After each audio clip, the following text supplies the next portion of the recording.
Lions Rock Productions.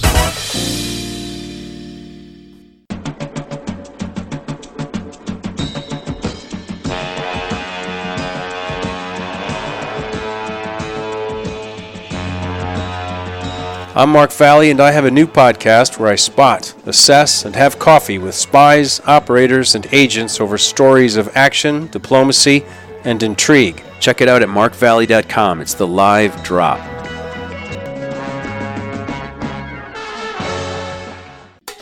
This is Jay Moore. This is Greg Cruz. This is Dan. This is Dexter from The Offspring. Nathan This East. is Sebastian Younger. This is David Labb. This is Stuart Copeland. This is Mick I'm Gillette. Christopher This is Knopf. Dr. Bob Greenberg. I'm Laird Hamilton. This is Rob Bell. Hey, this is John Leon Guerrero. Hey, I'm Mark Valley. Hey, and this is Pete A. Turner. And now, the Break It Down Show with John Leon Guerrero, Mark Valley, and Pete A. Turner. Podcasting tips. Yeah. Right? Yeah. It's funny, podcast one, Adam Carolla is selling this master course. It's like, learn how to podcast and learn how to monetize your podcast in 30 days. And it's absolute utter bullshit because they don't even tell you like things about Libsyn. You know, and Libsyn isn't super complicated, but there are some things that if it's a master class, you would want to cover, like, this is how you publish your show, you know? Yeah, how the fuck are you going to make money off a podcast in 30? One of my friends, he's like, yeah, I got money. Let's go do this thing and see what he has to say. I'm like, yeah, sure, I'll go. So we sat down, and basically he's like, yeah, it took me $200,000 to set up my own home studio and pay for all the bandwidth. And my first guest, and he's on 100 times, was Jimmy Kimmel. Like, that has nothing to do with anybody's reality in this room who's trying to make a podcast happen. Yeah, know? Like, that's not a master class. That's just, you just say you're being funny talking about podcasting, you know? Yeah. But you know how to make money, but then again, he's showing you how to make money doing podcasting, which is teach people how to do podcasting. Yeah. Even though they can't fucking afford it. Right. This is how, yeah. That's pretty smart. You know how to make money off podcasting? This is what I'm doing. Sell a master class. Sell a master class on podcasting. Yeah. Just take out ads. Sell any master class. Right. What would you teach a master class on? Well, podcasting. I definitely could do that because I was taking the people there. Like, one guy had like an open mic, and he walked up and he's like, how do I do it? Right. You know? Yeah. And Adam's like, what I did was, you know, and he said 100 things that weren't how do I do it. And so, and the other guy after him was like, what does it cost? Like, what does it cost to do this? You know, it's your attitude about money that's important. Yeah, exactly. Right? You need to start. Yeah. You need to start. He didn't answer it though, huh? No. So I told him, like, hey, sit right here. I'll tell you the answer to that question. I'm like, Libsyn costs about $20 a month. Maybe you want to spend money on a social media thing like Hootsuite, $20 a month. It's going to take you about 10 hours an episode if you do it. You know, I gave him like, this is the things. You may be a little different than this, but this is a fair idea of what it is. He's like, why didn't they say that? And I'm like, I don't know. We could talk about that. Okay. Yeah. Whatever you want. Yeah, and we could talk about Black Panther too. We both have seen that. We both saw Black Panther. Yeah, that'll be fun. Yeah, I'll talk about whatever. I was listening to this podcast called Away with Words. Somebody advertised it on another, which made me think like you can't always trust an advertisement. Huh. You got to listen to it first. I thought it was great. It's like 4 girls. They're black girls. Live in Chicago. Are you supposed to say black girls or say African American? I think you can safely say African American. I don't think you can safely say black, but I don't think it's wrong. Like 4 black girls. It just sounds wrong. I mean, I'm like, everything that comes out of my mouth as like a white middle-aged guy in some way is going to be tainted. Right. Because I cannot get. I don't know. You talking is offensive. Just me opening my mouth and having I stopped having opinions when I was like 12. Right. I don't have opinions anymore. I just talk smack about people. It's like in Black Panther when they call the CIA guy, when she calls him colonizer. Like it's just like, go ahead, shoot the arrow at me. It's fine. I know to take it. Yeah. He was just like, and you know what? But it was interesting. Some people are like, you know what? It's bullshit to have a white guy say that. He didn't save the day. He just got in a little thing and.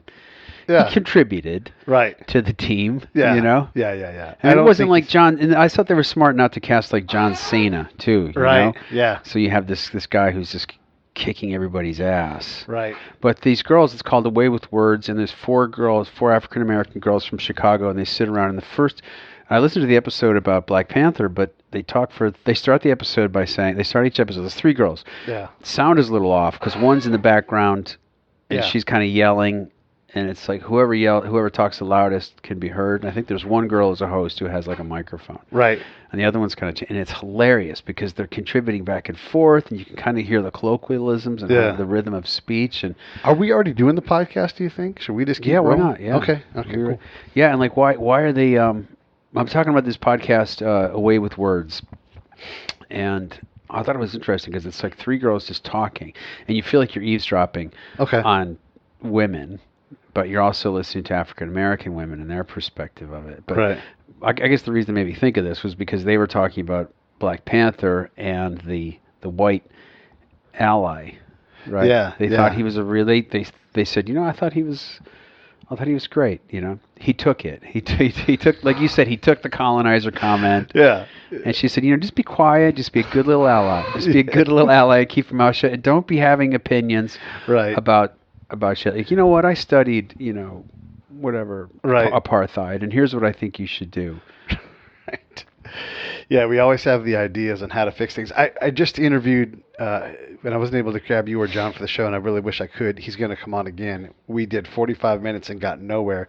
Who? But Peter Van Buren, the guy from the State Department. And it was crazy because we worked literally in the same building, same offices, same projects. And he called State Department out, and also at the time, Bradley Manning was there in the same building and was leaking or about to leak at the same time. Yeah. And he had this thought, because he went through a lot, I should say, Peter went through a lot with the State Department after he's like, I'm writing this book. He went through all of the processes, submitted it and everything. And then when the State Department found out, like, kind of what he was saying, like none of this worked, they got mad and they were going to take him to court. And you can't fight the government. I mean, you can win, but you still lose, because everything's gone.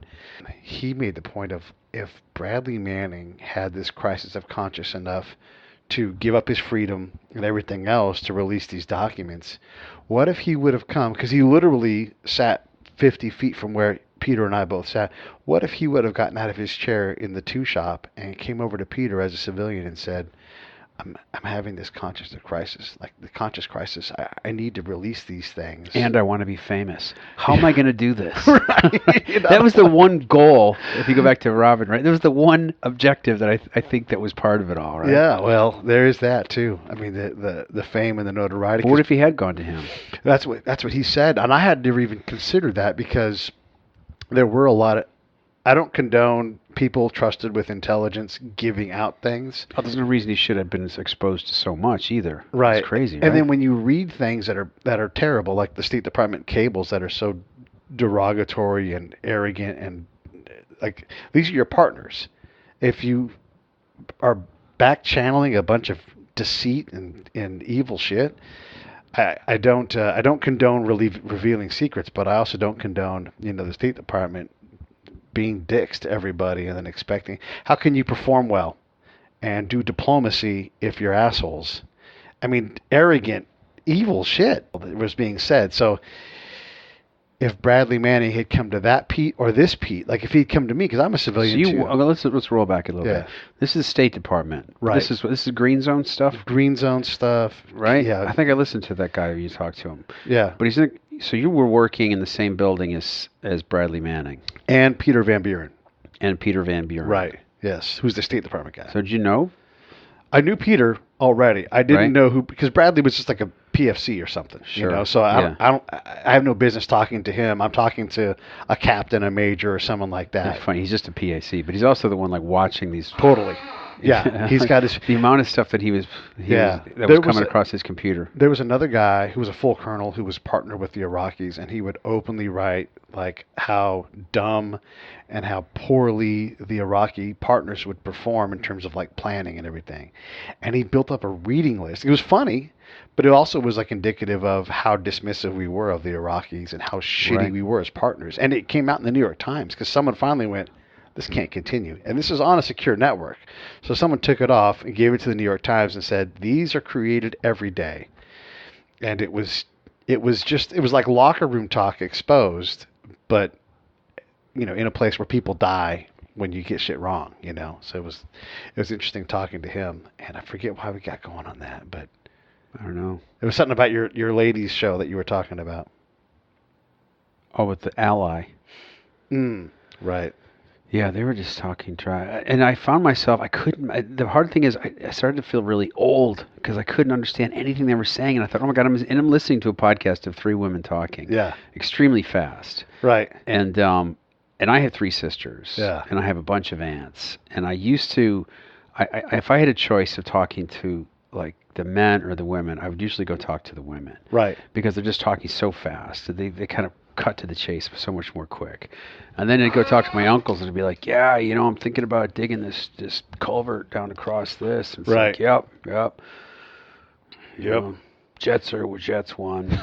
Jets won. How about the Bills? I don't know. They're going to put them back. It was just boring conversation. But like the women were like, I'll tell you about that. They would be telling me all the stuff about the uncles and the guys, So you'd have this like back channel of information about everybody if you're talking with women. But I couldn't really understand them that well until it clicked in about 10 minutes. And then I could start picturing myself there.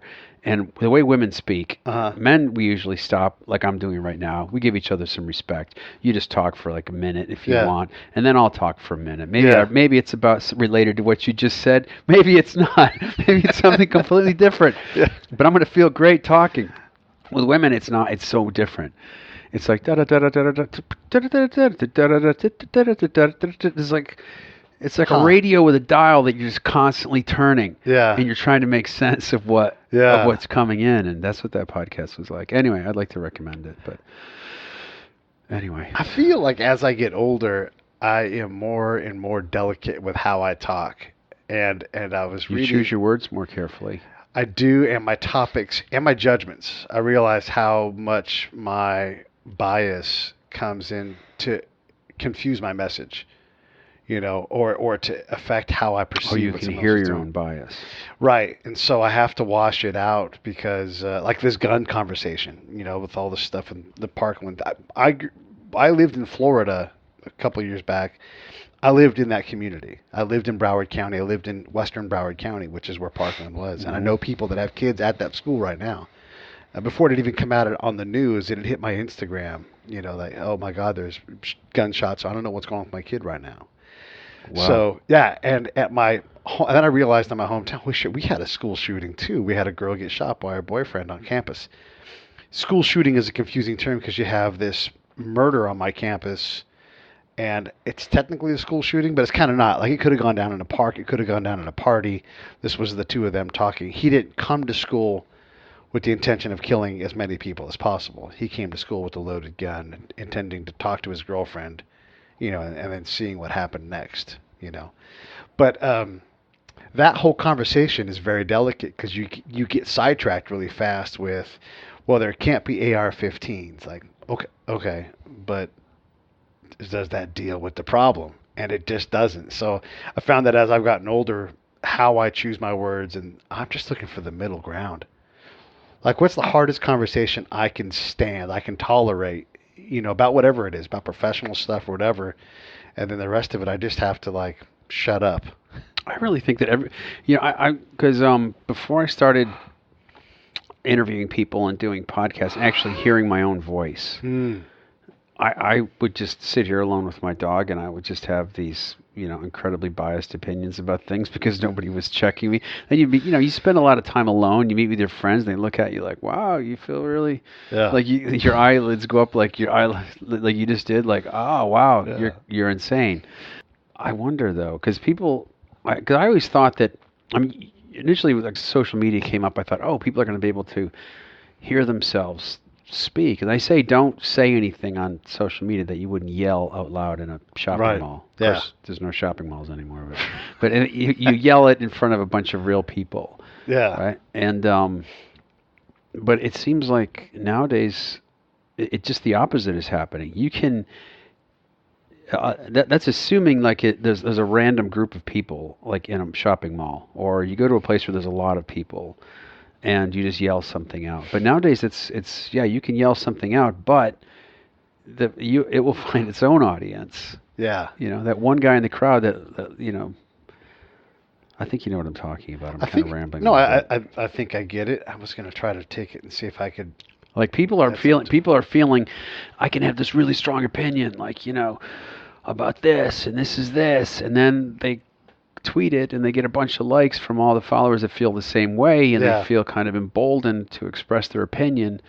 Or like Tommy Lauren on the other side of the coin. She just kind of says these crazy things, and she's got a lot of people, and she thinks that that's a random selection of people. It's not. It's not. It's not. It's a hand cherry-picked group of people who are hitting the red button because that's their favorite color. And sometimes we had Mark Schaefer on the show on an episode that John and I did, and he's an expert on being known. How do you... I'm already hearing in my head Tommy Lauren saying, okay, who is Mark Valley, and what show has he been on? What failed show is he doing now? Is he doing that? I'm like, be careful. Yeah. Be careful out there, kids. But he says, how would you treat humans in general? Like, be more human on all of these channels. Be more human. And I think our generation, we've been so transitional in terms of social things. Like our grandparents and our great grandparents, like they went from horse and buggies to airplanes, and from gigantic world wars to all these different things. We've gone from like being gay is weird to like, hey, who cares? And that's a big leap. We went from I can have a phone anywhere I am, to like, hey, I'm going to get drunk and call that girl. And like now we're like, wait, you don't want to drunk dial anybody, Yeah. And I think we're like this transitional generation where we get these things that are just these wild leaps from a computer is for keeping recipes in your kitchen to like, you have to have one in your pocket at all times. We're the ones kind of shepherding like what this experience is. And I remember driving down Highland Boulevard, and this was like the very first. I had a Motorola, and it was one of the very first they called smartphones. And this was 2000. This is a long time ago. Yeah. This was like 2004. Okay. Right. Yeah. And I had and it would take like 15 minutes to download an email. All right. But I'm like driving in my car, thinking, oh my God. Yeah. I had just gotten a cell phone, maybe I don't know, 4 years prior. Right. Yeah. That sounds right. And I'm like driving, and I'm thinking as I'm driving, I wasn't driving and texting because it took so long to download. You couldn't even look at it. So I would get in my car or wherever I was and like hit the button for it to start downloading my emails, and then I would just drive, thinking, well, guess what? My phone is talking to the sky and getting my emails too. And I would arrive. Well, by the time I arrived, it would be downloaded, and I could maybe read one, and then it would take more time to load up. Right. I thought, I had it made. It seems so long ago, and yet it in so many ways, it's not long ago at all. But that whole thing of transition, like maybe now we're trying to figure out what it means to be on Twitter, on Facebook, on Instagram, whatever it's going to be, and do it in a civil, because we can't keep being dicks to one another all the time. At some point, we have to figure out what civil is. And a lot of times, civil is just shutting up, I'm like, I don't need that conversation. But we're so compelled, it seems like right now. Yeah, I don't go on. Well, I just muted everybody that was just being dicks, and even on the other side, even the people that are like, just kind of mocking Republican. When they start talking about their hair and their kids, and then it's like, oh, okay, dude, just let them. Yeah. Let's stick to the point. Yeah. Stick to the point. We don't got to go down the political road because we're not trying to do that. But just the conversations that you can so easily have where someone's like, and then there will be no more Republicans, or then there will be no more Democrats. Like, I'm trying to keep kids from feeling terrified at school that they're going to die, and then that they all get to come home at the end of the day. Like, that's where my energy is focused. I don't need a political solution. I need to understand why someone goes, I'm going to go kill everybody at the school today, and then what leads up to that, so we can maybe break that chain. That's where my focus is. It's not on the political side of it. Whatever the solution is, it's not going to be one thing. If everybody just Could you imagine though having that? I'm just imagining though a kid like getting a gun and going into a school, and I saw somebody posted some. It was like a montage of other things, and one of them was a video of this kid. Yeah. Like a grainy security video from, I think it was a shooting in 2001. I forget which one. Right? We can't even keep track. Yeah, too many of them. But it was 2001. It might have even been like what was that, Columbine? Yeah, it's Columbine. Yeah. And there's a kid walking in the library, right? In the library with a gun, like two kids with their assault weapons. That sounds like Columbine, yeah. Probably Columbine. And you hear like whimpering and like moaning. Wow. And he starts mocking their moaning. Right. Right? And he like looks under the table and he's like, "Oh, is it hurt?"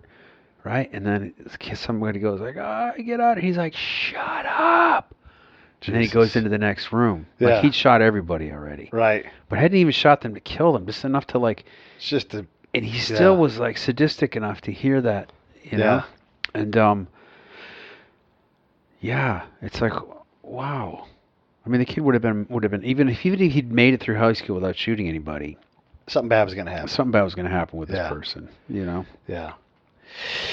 Yeah, it's and terrible. Maybe it is like, giving kids access to weapons. I mean, let them be. It's almost like a cooling off period. Like I went to buy a gun. Mm-hmm. I think if you don't, I don't know what your thoughts are on gun control, right? Before you go to a gun store, when you're in the gun store, you will want a gun. Yeah. Because you see the people walking in there. It's just this. It could be anybody. Yeah. You could be in a restaurant anywhere and take a look around. Those are the people you see in a gun store. Yeah. Right? It's just this. It's like it's not. You think, oh, the gun guys are all going to walk in there with bandoliers and like camouflage vests. It's like, no. That hostess you just saw. She's she's trying on the Lady Glock or whatever's going on. You know, the whole issue's hard. But my thought was that they give you like a 3-day cooling off period. Yeah. Right. Like a cooling off, like.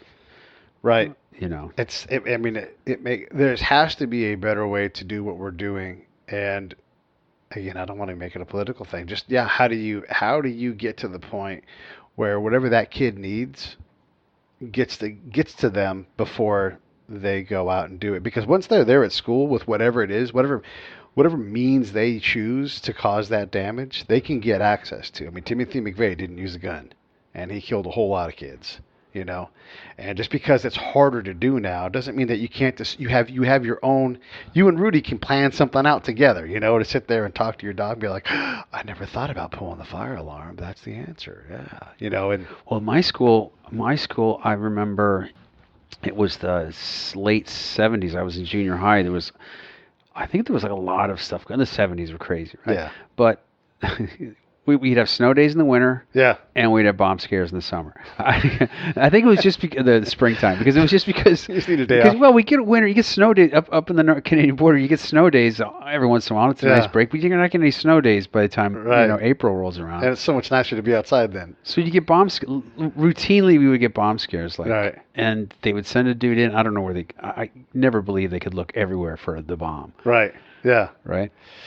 Yeah. Why don't they just do bomb scares anymore? I don't know. I guess because they do. There's something. They changed the policy after all you and your knucklehead friends called all those bomb scares, and they're like, "No, you just stay at school now. Sorry, you gotta stay at school. There's not a real bomb here." So there was no incentive. I thought that was ingenious. There's a bomb somewhere, and you gotta find it. They gotta look in every single, like in the boiler room. They gotta be digging through. Everybody, they have to inspect every single locker. Right.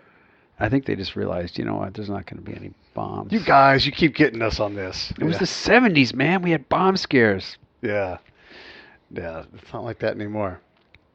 No. Did you read that article? I think I sent it to you about the guy who blew up Harvey's big wheel in Lake Tahoe. No.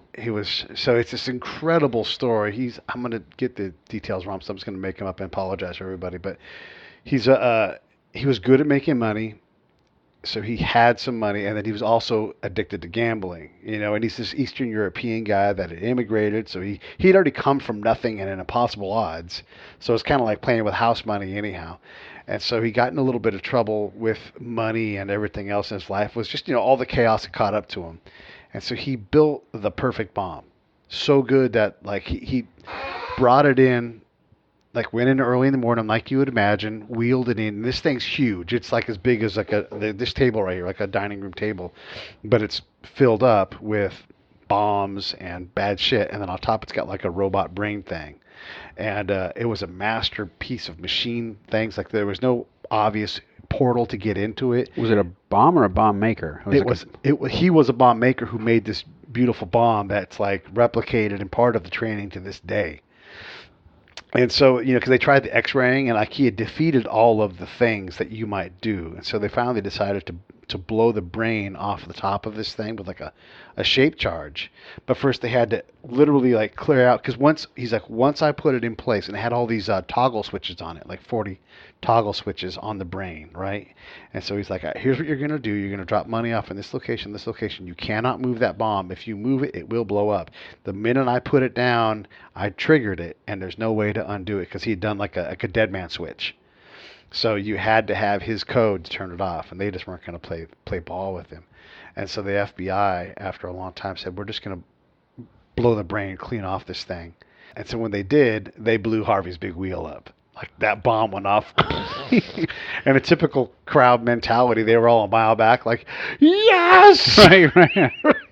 Yeah, it's a crazy, crazy, crazy story. But it really happened? It really happened. And the story is incredible. How big is the bomb? Is it as big as this table? Yeah, it's as big as this table and full of explosives and stuff that would blow things out. But it was like TNT or like fertilizer, the homemade stuff? I think it was TNT. I think he had slowly acquired all the TNT he needed. And he was skilled enough at all of the things he needed to do to build a bomb. And for whatever reason, he knew enough about how they defeated him that this thing was not defeatable. Oh, so how do they know that? They figured out on the back end. But they had done all this. I could just see like the demolitions guy at the FBI looking at it. Like, what are we going to do? We're going to age house rescue. He's like, this man has built this man has built the perfect bomb. Right. What do you mean, Lawrence? Get in there. Tell us how we're going to blow this up. He's like, you can't blow this up. Why? Because this bomb is so... He's got an English accent. Yeah, too. it sounds like he's... what's his name? I can't name it. Michael Strahan. Not Michael Strahan, but Jason Statham. Jason Statham. I cannot blow this. We cannot blow this bomb up. Well, Jason Statham would never say you can't, right? Right. Jason Statham would be breathing out his neck like, figure out a way. We're going to get this bomb. We're going to get it out of here. There's no way to blow this bomb up, Jason. What are you talking about? There's got to be a fucking way. This bomb is so beautiful. There's no way to crack it. Yeah. Well, I'm gonna blow the head off anyway. I don't give a damn. Yeah. Someone does a really good Jason Statham. Jay Moore does a good one, but Kevin Pollak. And when he figured it out, he's like, I was looking in the mirror, and for whatever reason, I said 2 words, Joe Mean. Joe Mean. Joe Mean. Yeah. Joe Mean. Do you know what I mean? Like, they don't say that. He's like, Joe Mean. Joe Mean. Joe Mean. He always does that. He always camps up the Cockney. Yeah. Joe Mean. Uh-huh. No, I'm not going to say that. Right. Simon West has worked with him a lot, the director. He just goes through and just hacks through the script like, nah, I'm not going to say it. Uh-huh. I'm not going to say that. I'm not going to say that. Does he really do that? Yeah. Don't need to say it. Don't need to say that. Oh, no. And he gets to the end and Simon's like, and oddly enough, in the editing room, you're looking at it and you're like, he didn't have to say that. I'm getting it. Backstory is like, I've just left my 2 kids at the mall for 3 afternoons. My wife has been nagging me all day. No, I don't need to say that. Right. They can look at my eyes and tell. I could sell that with a look. Wow. Yeah, that's incredible. I can't. He just hacks it out. Hacks his lines out. Yeah, that's neat. So you're working on people. An MFA. Tell me about that a little bit. Oh my God. It's I'm working on MFA. It's a non-residency course at Antioch University, which is in Los Angeles. I mean, the original Antioch is in Greece? I think Ohio or something. Antioch. Not that Antioch. I don't even know who Antioch was. Yeah, he was probably a smart Greek guy. The original Antioch University was on the steps of the Pergamon, where old smart Grecian guys share their knowledge for sexual favors with young boys. But it's a little bit different now. It's a little bit different now than the old gymnasium. Yeah. But I was joking around, but Antioch started in Ohio somewhere. Horace Mann, who was I'm trying to make this place sound like it was like Yale University or something. But Horace, it was started by Horace Mann, who was Abraham Lincoln's education secretary. That sounds right, yeah. Who was a real driving force between like spreading, building public schools, and we need to have a public education system. But anyway, the Antioch University in California has a strong reputation, or basically their curriculum is based on this idea of It's just diversity and community service. Okay. Like to have like what your work has to have an element of serving a community, whatever it is. Yeah. And that's, I mean, I'm not saying that's what it's supposed to be or that's what every program should be like, but that's what, and that's what attracted me. I thought, oh, that's kind of cool if, you can do work and it can be creative and personally expressive, but it's also doing something for a community, whether it's a virtual community or it's, your community garden down the hill. Right. So I was interested in that. That said, I'm a little behind. Okay. We break down into groups. There's different majors at Antioch, obviously, but the writing one is, there's fiction, there's, I think they call it personal nonfiction or something, or it's memoir. Memoir-based or something. Memoir-based. And then they also have a Santa Barbara place where you can go and study screenwriting, TV writing, new media. I might do something like that. I might take a semester there. But it's great. It's like I'm in grad school, but I'm still living like in my own house. There's 10 days per semester. It's in residency where you listen to cool workshops and other writers talk. But you instantly have this community of other writers. But I don't know if I've ever captured this story in a podcast form, but I have a master's degree too, which often shocks people because I am a fucking idiot. But well, I can obviously. That's why you're wearing your robes today. Obviously, that's why I was like, "Why are you wearing a purple robe today, Pete?" Yeah. Because and I picked a school that had a bathrobe because that way my robe I can wear it all the time. Oh, perfect! Yeah, it's my master's degree bathrobe.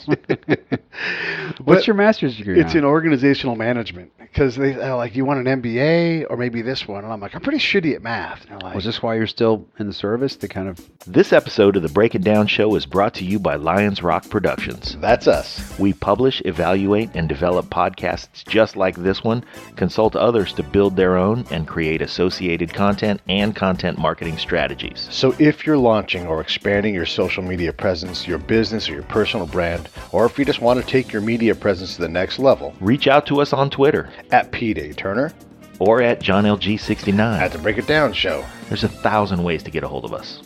Now enjoy the show.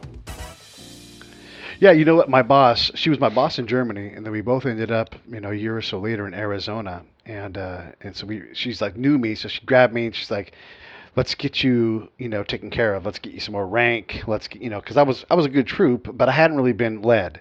Everybody always wanted me because how this works. You're just a good horse. They're just going to ride you until you max PT score all the time. I went to boards and never lost a board ever. I always qualified expert, like. That's someone I can lead, It's like that guy's going to make me look good, right? Yeah. I got passed around section to section, but never got like promoted or recognized. So she fixed that. She's like, "We're going to get the Army to pay for a master's degree for you because no one else." It was a really senior place because it was a TRADOC post for military intelligence. So everybody there was an E7 or like E7s there were nothing, a dime a dozen, you know.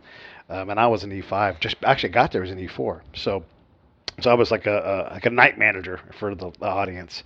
And so she's like, "Yeah, we're going to get you a master's degree." Anyhow, long story short was I'm bad at math, so I'm like, I'm just going to do this more like leadership-based course. Right. And I get to the culmination, and it's like this independent study, double block, so it's like 12 weeks. But it's you and your professor. And what happened was like every week we check in, kind of like you must do with your like advisor or whatever it is. And I had a really hard time getting a hold of this person. There was email and stuff back then. This is 20 years ago still. So you couldn't really get a hold of somebody if they weren't responding via email. And I couldn't get this guy to respond. I don't want to put him on Front Street. So finally I'm like, I got to go down to the school and see what's up because we're burning weeks in a 12-week program. And I've got a lot of work to do to get this business plan built up. And so I go in, and they're like, "Oh, wow, that's really weird. We'll check into it." And they're like, "Okay, it's all right. He knows he's been bad about this. It's not going to hurt you at all. We're going to get everything. He's going to get everything caught up, and don't worry." And so sure enough, he gets a hold of me. He's like, "Yeah, I've been sick. I'm sorry. This isn't normally what happens, but I just, I haven't been able to do it. So don't worry. Just show me what you got. Let's talk about your idea." So we literally spent like an hour talking about my business idea that I wanted to put into this plan. And that was the last time I ever talked to him. What I didn't know is he died like 5 days later. Oh my God. So I'm sitting there and like we get into like week 10 and I'm like, this is crazy. I've not heard from this guy. I've emailed him. So I go into the school and I'm like, "Hey, I I've given you guys all the, you guys know I've been waiting. Nothing's happened. And they're like, he's dead. Right. Internally, I went, yes! Oh, done! Got an A! But, of course, I feel terrible because the guy's family's, lost their dad, their guy. But, yeah, that was how, so they're like, give what you got to Marge, the backup professor, and we'll stamp your degree. So my capstone was just nothing. I just got we didn't really do anything. I talked about a possible business, and then she's like, that's good enough. That's good. Yeah. He said he loved it. That's how I quit smoking. I went to this doctor, old psychologist down in Brentwood. He did like a guided meditation. It was supposedly hypnosis, right? Mm-hmm. So I finally quit smoking. I was like 90 days or so. Yeah. The first time, and then I went back to him again because I just started smoking again after you're in the Army. It's just like so much. Yeah. So I finally, it was working. This whole meditation and breathing every time you wanted a thing. And I'd go back to him, and maybe this old guy, blue eyes, white hair, this very nice old man, and he would guide me through this meditation for like an hour, like a guided meditation. And yeah. Then, just remember this, breathe. He gave me this little thing to do. I'm at 90 days finally. I'm like, oh my God, I don't believe I got this sign. I get a call. It's like, Mark, I just want to let you know, Dr. Whatever. What's his name? Yeah. Star, I think his name was. He's passed away, and we're just letting you know that all his, we're letting all his clients know we're having whatever. And I hung up the phone, and I thought, oh my God, I can't smoke again. Right. That's the only guy that got me to quit. Right. He's gone. Yeah. You graduated to non-smoker I graduated. And if this guy had still been alive, I'd still be like, whatever, I can always go back to so-and-so. Right. Yeah. I tell myself that. I know. He gave his life so that you could quit. I think he died for me. Yeah, he did, for sure. I think he died for me. Yeah. So Antioch, MFA, you're going to write maybe fiction, but maybe something else. Yeah, I'm working on a collection of short stories. And I've always done that, based on people in my hometown up in upstate New York. And I had an idea for, like a longer story. It's kind of like it's like a screenplay or a script, but I want to try writing it as a novel, like in the third person. So think big. I'm going to probably fail spectacularly, but this is a great environment to do it in. There's a really wonderful writer who's my mentor as I go through this. So yeah. That's been helpful. So, yeah, it's working out pretty well. There's a lot of reading, though, because they say, well, to make a better writer, we need to make you a better reader. Yeah. So there's still a lot of assigned reading that's going through. And I used to read an awful lot when I was in my 20s, but somehow, especially recently, I've gotten out of it, just a shortened attention span. Yeah. So I've been reading a lot more.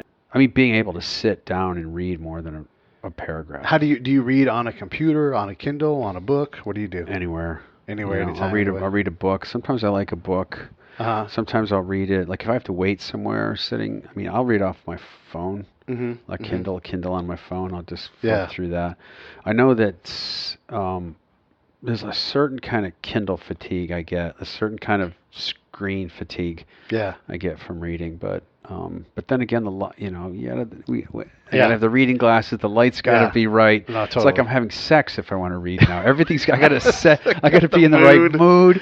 The lighting's gotta be. I gotta be comfortable. Yes. Yeah. I can't. Reading is like sex now. It really is. Yeah. I can't read a book in bed because my girlfriend's got a light, and it's got like this. The light is oriented up, not down. Oh, you need, And so it's more ambient than directed. Yeah. So I just can't, I can't do it unless I have a screen. And we try not to bring screens into the bedroom, just for general, not the right vibe. You don't film yourselves? We can bring cameras in there, but we don't bring screens. That's what the secret cameras and the one-way mirror is for. Yeah. But I don't know. It is hard to. I do enjoy the tactile experience of reading with the book. But yeah, like I'm reading Michelle Rigby Assad's book, the lady I'm going to have. We're going to interview her next week. Hopefully get her for you for Live Drop. Yeah, I'd love to interview her. And her book's an easy read. It's real. It's it's, I don't know, I call them like it's a jaunty read. It's like reading, it's not on the level of Jerry Rice's biography, but it's like that where you're like, oh shit, I just read 40 pages. It's real Really? like, yeah, it just pours through really well. It's really well, she wrote it well, and it's edited by prose so that it's just, it's jaunty, it's easy. It's not like reading a really rigorous book. Yeah. Yeah, I think this is A Day of the Locust. Feel that. It's like a 1939. Oh, yeah. It's like a red, kind of rough, canvasy sort of cover, right? Right. It's the perfect size. Just sit there and Yeah. just read that. I used to carry at least 3 books like that in my backpack everywhere I went, like in Iraq and everything. So You did? What were you reading there? Everything. Never really fiction unless it was classic. Mm-hmm. All the things you have to read to be out there, Mao, and you have to master Munkler and all these different people that deal with conflict.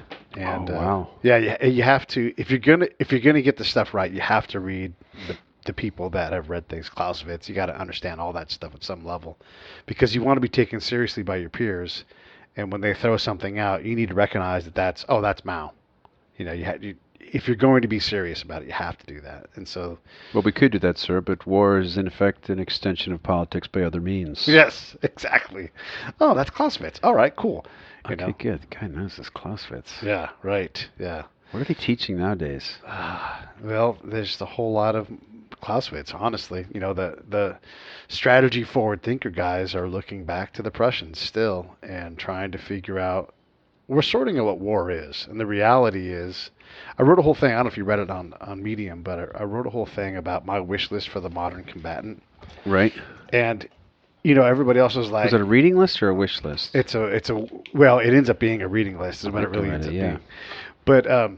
I did read that. Did you? Okay. Yeah, you sent it to me. I put my interview with Robin Dreek, in there because you have to be able to build trust, because we partner with nations. We don't go out and fight nation on nation and just, total war is not the way we fight anymore. So we're trying to figure out what books are the right books. And I suggest that if you look at, like, when was the last time, and you've been in the military, when was the last time the U.S.'s military dominance was in doubt? It's been decades, a long time. Oh, when was it in doubt? When have we not had air superiority, ocean, water superiority, and land? Like, we've always had it now for. Well, I remember really up until 1982 or so, because Vietnam. I remember that. Yeah. Everybody was just, even the older people were just, I don't know what's going on. How come we can't win this? Well, there was just this confusion. Yeah. That, and I remember Grenada. Right. Something. Grenada was what? That was like a Ranger battalion, right? And that was about it, right? Yeah. And it was like a drill weekend for a reserve unit or something. Yeah, they're like, guys, are we shooting people? I don't know. And I don't know. No disrespect to the guys. You guys who are on the Grenada mission. Yeah. But everybody, it was just this overwhelming feeling, sigh of relief that, like the Normandy invasion wasn't a fluke. Right. Right? Yeah. Like, we got this, guys. There's so much stuff coming. Good luck. Because we're just going to keep coming. Yeah. So that's sort of now impacted. I guess the question is, can we use it effectively, or is it actually effective in any scenario? Like historically, you look back like, wait, why are we there? What are we doing? What's it gaining? What is it gaining? What's happening with this? Right. So, like, when I have these conversations with some of these guys in the different groups that I participate in, they'll talk about these battles, and I don't know every battle, so I go and I look, and I'm like, 100,000 people on 100,000 people in a forest. Like, do you think that we're gonna fight that fight as a norm anymore? Like, could that happen? Oh, for sure. But is that the fight that we have? No, it's not. Like, right now we have they had that failed attack in San Francisco with that dude that was inspired by ISIS. That's what modern conflict looks like right now. Mm-hmm. ISIS says, this is what we want you to do. Go attack things on our behalf. Go destabilize things. Mm-hmm. And you can say, that's not it. It's global warming. Okay, great. Whatever it is, there's conflict, and it doesn't look like France getting run over by Germany, even though that's the one fight we know. France getting run over by Germany. Germans can't even, their military's running out of money. This is why we don't fight nation on nation anymore. Who can afford that crap? What was I listening to? What did I watch recently? Oh, did you see Darkest Hour, the Winston Churchill movie? I haven't watched it yet. Gary That's the one Oldman with plays Gary Winston Oldman, yeah. Churchill. What I didn't realize was that how much they didn't really like nowadays. You would know. You would have satellite pictures. You would see. Even like when I talked to people about Berlin, they said things completely changed in 1976. Okay, what happened then? We had satellites that could watch things on the ground. Suddenly, you wouldn't have had the Cuban Missile Crisis. I mean, yeah, they were trying to clock when the satellites were going over. That was certain times you could move, but there was a lot of things you could suddenly see. Yeah. But with France and Hitler, they were getting reports. They weren't really sure where he was. Right. They knew he was moving quickly. They also knew that he was moving ahead of his supply trains, and then, but the typical wisdom thought, well, he won't be in Paris for another 2 months because he won't be able to. For them, it was like getting into a spaceship and flying over there. Yeah. But I mean, sure enough, they did it. But there was all this. They didn't really know what was happening. Yeah. That it was happening that quickly. You think leading about up to it. How good the imagery is now. If you are a combatant of some kind and you stand outside, the computer will tell the people who are doing the analysis within a fairly good, accurate circle where specifically you were standing. If there was mountains, buildings, all those profiles, like the computer looks and goes, burp, that's Phoenix. Like, fuck, that's Phoenix. And it can tell you, not just Phoenix. Like Shazam. Yeah. Like for geography. Yeah, exactly. It's just... I remember I was in college. I was in operations research. And my senior year was... operations research is, it was basically early algorithms that they would kind of apply to warfare and things like that. So it was try to find a plan for World War III. Like airline battle was the big thing. It was like study the Russians, what they're doing, look at what's happened in the Middle East, like the effectiveness of helicopters, like an attack helicopter battalion, what that can do to a division of tanks in 15 minutes, and try to give all these things some sort of value along a timeline. And I was kind of coming up with this like, well, it depends on the distance. It depends on, other smaller factors. There's the command and how it's organized, where it is, what the objectives are. And then you can put all this into like a computer program. So I'm trying to program all this stuff. So you have all these elements moving. So you have this panel, like a video game, showing you, boom, boom, here's your next target. It was really a target selection thing, which is saying, this is getting closer. Yeah. You have an opportunity to attack this one communication center because it's close enough to this thing. Right. So the idea was that it would just identify targets like one after the other, like tuk tuk tuk tuk tuk tuk tuk tuk. Here's your most valuable targets based on what you have available. And but I remember I had this guy. So I went to the Naval Postgraduate School in Monterey, and there was this Woolsey was his name, Professor Woolsey, and he was kind of guiding me along with it. And I had a friend of mine who was just writing the computer code. I think we were using like Pascal or something. And we were I was like on an internship in college, so I was like, whatever you're doing, have a good time with this, guys. Have fun. But Enjoy I was really Monterey. into it. I was really into it. So we're at the Naval Graduate School. It's like, they open up the like you go to like a bank safe to go into like the computer room, like. Right. You walk in like, hey guys, I'm just here to get laid. I don't know what's going on. But he said, okay, now what I want you to do is he showed me something. He said, I want you to include, because I was like, wow, there's these spots on a map, and I'm just using this grid to kind of tell where they are, and it's computing distances. He said, that's going to take a lot of time. I need to do an algorithm. He goes, no, don't do that. I was like, why? He goes, we've already got that. That's done. We've already got. I was like, what? You got a whole map in the computer? Yeah. He goes, yeah. I mean, the whole world. And he goes, pretty soon. Pretty soon. Yeah. Right. Yeah. And then that's when that was in like the that was like the mid '80s. But then of course GPS stuff came out, and I'm like, oh, I got what you mean. Yeah. It's crazy because now you not only get the map on your computer, it's in your truck while you drive, and it populates in real time where all of your friends are. Yeah. And that's. But I had this like ideological struggle with it because he, at the very end, he wasn't really happy with my final thing. I said in the very end, I said, you know what? I really think that all of this together is all this information together is something that you can kind of prioritize and clarify for a commander. Yeah. But I don't really have a program that can replace the commander. The idea was to replace command decision kind of thing, or to replace like an army level commander. Yeah. With like divisions. Like I think we used division. It was basically say, let's tell the commander what to do. Right. And all these guys and these analysts were so excited, like we're gonna replace the commander. Like Yeah. we're gonna have a computer program that is George Patton. Right. And we're just gonna plug that into any scenario, and we're gonna win. Yeah. And I think it was. I mean, for me, I said, I don't think we're not ready to do that. Yeah. I thought, there's still an element of intuition and experience that makes it a military art. For sure. And there's also a thing to being the commander. Like, we need someone to look at and go, whatever that guy says, we're going to do. And I'm thinking about a time we were trying to get off the camp. I'm in the commander's patrol. He's got his own, four giant vehicles that are going to go drive around town.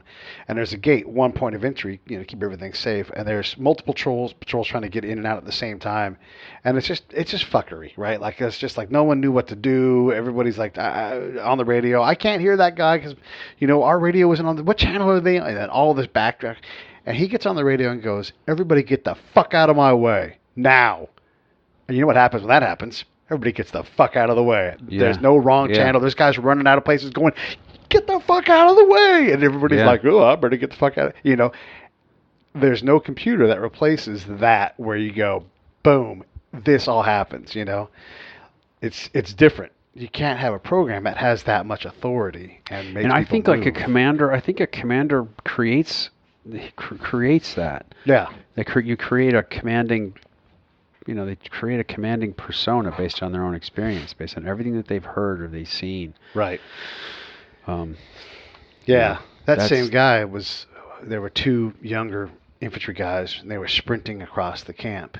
And he's like, hey, come here. And for those that don't know, when the colonel, the senior ranking person on this camp, when he yells, hey, come here, that's terrifying to just about everybody on the camp. And so they come over, and he's like, don't ever run that fast. Unless you're running from something, and then you better be telling everybody why you're running, because this is a war zone. Like, why are you sprinting across the camp? Right.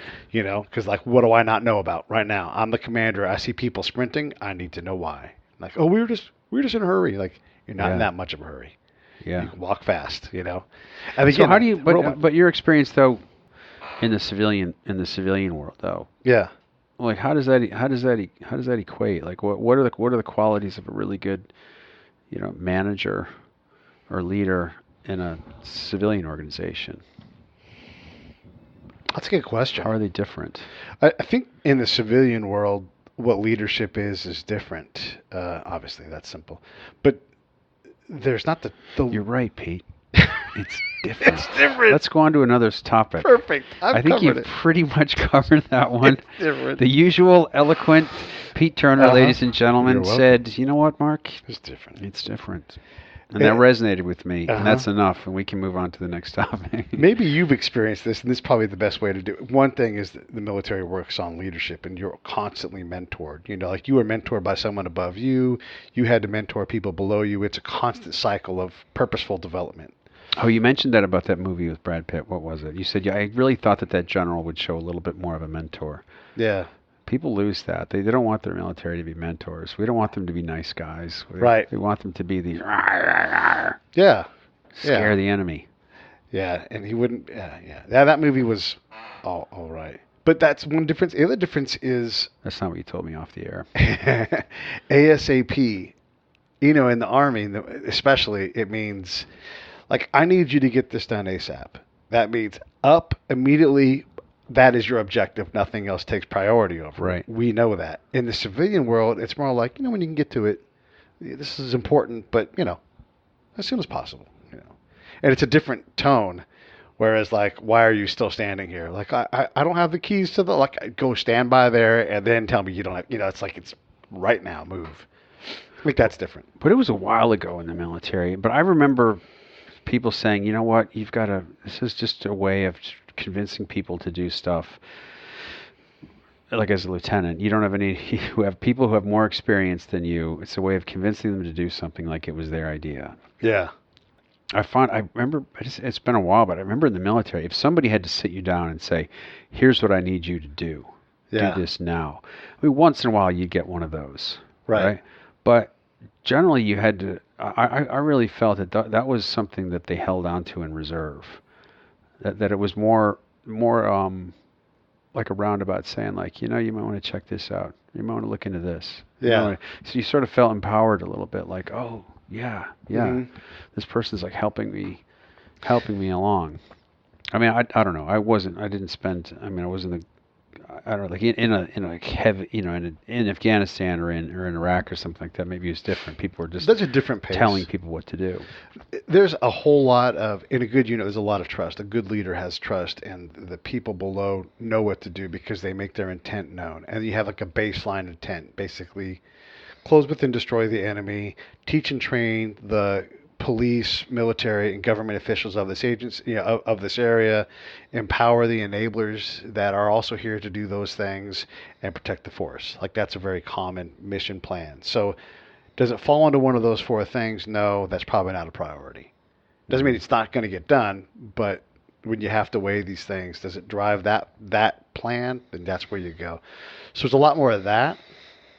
But there are times when it is, you will go do this now, and there's not a whole lot of talk because shit's got to get done. Oh, fuck. We're like two veterans sitting around talking about the Army and war. Yeah. Right? How exciting is that? We should just be having beers on a porch somewhere. Yeah. I don't know. Yeah. Well, I don't know how that parachute works. I just pulled the thing and I didn't die. Yeah. Pulled the cord and I didn't die when I hit the ground. So, I want to ask you about Black Panther then. We'll stop talking about old veteran shit. all right. Yeah, it's pretty high level stuff though, but Yeah, I mean, and there's interesting things. and I'm just not qualified to talk about it, so let's not move on. We'll ease up on you on your leadership skills. Yeah. My leadership skills is my dog. Yeah, look at him. He's doing it. He's doing it. They say with the dog, it fundamentally changed my relationship. He was like growling and getting angry and like, at the door, jumping. Mm-hmm. He still is a bit of a watchdog, but I had a dog behaviorist who just said, listen, you got to change your relationship with this dog. When he does something you don't want to do, you got to tell him, Yeah. Dogs are pretty smart. smart. I mean, me in relationships, I'm usually like, that thing you did a week ago, that kind of bothered me, and you've done it like 4 times, so I got to finally speak up. It doesn't work with a dog. No, yeah, they're like, I know what you're talking about. You got to tell them within 3 seconds, or else they have no idea what you're talking about. Right. It is funny how that one thing will always stick in their head, and they know words, so like, yeah, how about a bath? And if they're not a bath dog, they'll never forget that. They're like, I hate that shit. Yeah. But like you say, quit eating the toilet paper. I'm like, I don't know what you're talking about. Like this, right here, this, right here. No. And it's like, I don't. I don't. This doesn't make any sense. I don't know. Somebody said that it's because animals are incapable of making stories. Oh, is that what it is? That's the difference. They're incapable of taking something from the past. Mm-hmm. They have reactions to it. Yeah. Because there's like a visceral reaction to it. But to kind of weave it together into a story. Huh. They can't create stories. Well, that is funny. Oh, were you talking about Black Panther? I didn't. I liked the movie. It was way too long. I like 2 hours or less. So I had to go out and take a pee break. That's how old I am. People are watching me walk in. There's a huge theater. It's packed. Yeah. And they see this like white guy walking out right of the theater. I wanted to turn around and say, I love the movie. I just got to pee. Right. Yes. This is not a statement. That's not a statement. It's just it's a pee break. That's it. It's a pee break, man. Does that movie have to be? Is that like the formula for superhero movies that they have to be 2 hours, 15 minutes, or whatever? I felt the same way. I thought, guys, let's wrap this up. I mean, yeah, they could have had the fight earlier. I mean, why they had that whole stuff in the bath? Yeah, in the beginning. I thought, like, throw him over the edge. Let him find his way back from there. Throw him over in the beginning. Yeah, you're right. It was. I don't really watch those types of movies, but this one I thought it was pretty cool. But yeah, it was just long. You're like, how many times do they got to fight? Yeah. Yeah, it gets to be drawn out. I did enjoy it though. I thought it was good. I didn't know that they were as a guy that comes from the Oakland area, I didn't know that they were in Oakland. Like, that doesn't look like Oakland to me, and that seems like an easy thing to get right. But I suppose most audiences aren't savvy enough to go, that's not really Oakland. And maybe they shot it in Oakland, but that's just not what Oakland looks like. It didn't look like that bad of a neighborhood either. Well, that's part of the thing. Like, right? I mean, they got they had a basketball hoop. Yeah. Oh, well, it was a crate that they had up there. But that's hokey. That's a little bit much, right? Yeah. First of all, that's work. I mean, you got to find somebody who's got nails. Yeah. You got to find somebody. First of all, you got to steal a milk carton. Right. Who the heck is getting milk delivered in a milk carton? Right. Anywhere, you know. And you got to nail that to the top. Right. And let's in Oakland, whatever home. My dad used to live in a really shitty part of Oakland, a very a predominantly black neighborhood, and it was bad. His wife was African American, and he was lifetime Oakland type resident. So that's just where his family lived. But he was like the only white dude in that neighborhood, and it's a hard neighborhood. They didn't have milk crates for basketball hoops. They had a basketball hoop because it's California. Like, it's not so broke that there's not somewhere for kids to go shoot hoops. Maybe they don't have a net, but that was like, they don't live in Haiti, they live in Oakland. So yes, Oakland sucks in a lot of ways, but the homes are still worth $500,000, in the shittiest part of town, Yeah. So, I was just thinking of something though. Who wrote that? Was that like an original? Was that what's his name? The guy that writes all the comic books. Stan Lee was in that movie. I saw him. He was with the croupier or something. He was like, at the table. Whatever. Yeah, something. Yeah, right. He wasn't the croupier, but that's such a cool word. I just opened it. I looked at you like, does that work? You look at me like, no, I'm not buying it. He wasn't the croupier. He was just a guy playing. Was he? Or was he? Yeah, he was the guy who's like, I'm just going to take these chips. I'm just going to risk it all. Yeah. Yeah. So he was. Is he the writer? I think he invented the character, but I think that I know for sure the director co-wrote the script. Okay, but I meant from the comic book. I think it's his character, yeah. Okay, because I thought to myself, I was a little bit disappointed because I saw the beginning and there's the guys in the, where his father and his uncle are having this argument, and I sort of hoped it would be a little more. I was like, you know what? Why don't they just make a movie about the Black Panthers? You know what I mean? Yeah. I mean, I really hasn't really been a good movie about. Yeah. The Black Panthers, has there? I mean, I think people are. You don't want to go there. That would just be, Yeah. Do you have to be afraid of that stuff anymore? I mean, can't they? Isn't there enough? It's just like that. I'm not afraid. I think they just maybe they feel like, it would be kind of. How do you tell that story, right? I mean, it didn't end well. Yeah. For anybody, or if you kind of fictionalize it and make a hero out of it, then it has a real political.